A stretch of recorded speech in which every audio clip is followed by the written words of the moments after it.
Tato nie je doma. Chodia domov až večer. Ty si chcela ísť do nášho klubu však? Vieš čo? Ak nám teraz pomôžeš... Samo. V tomto dome býva ten, čo vypúšťa špinu do rieky. A aby vedel, že to nie len tak, natrieme mu ňou okna. Okna ťažko. Pohoreli sme. A ty tu čo chceš? Bezpiech nemôžeš medzi nás. A toto je čo? Bradavice? Nechajú.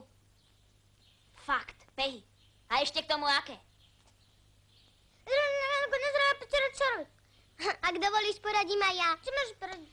Radšej ma natriem chodník, rozumiem, počujem ti prísť. Páni, Tamel je rýchlejšia ako ratata. To je nápad. Hovorí, aby sme natreli chodník. Tuším si poriadne číslo. Do toho.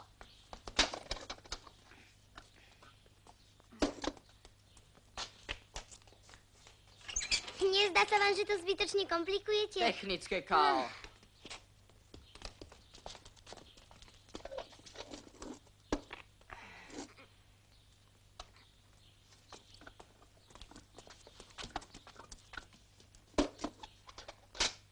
Má to spáť do dverí. Začneme odtiaľto.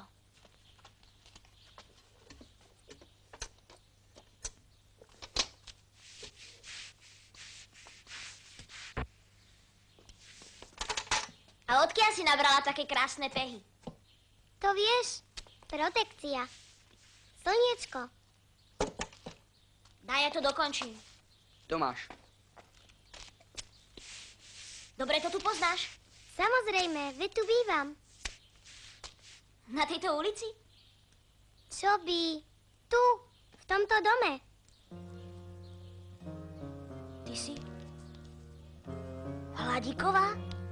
A to si nevedel? Zvalo! Ale veď...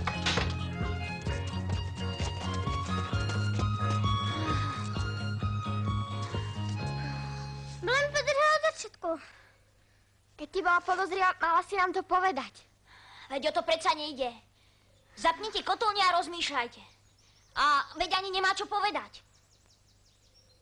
Keď riaditeľ uvidí chodník, tak by bol na hlavu padnutý, aby nevedel, že sme to boli my. Fakt. Čiže všetko je nad slnko jasnejšie. Nie je. Prečo sme vlastne utiekli? Veď to... Prečo? Trochu tej kolomáže ostalo. Chcela som ešte natrieť chodník pred továrňou, ale bez vášho súhlasu som nechcela. Belohlavka, aká ty vlastne si?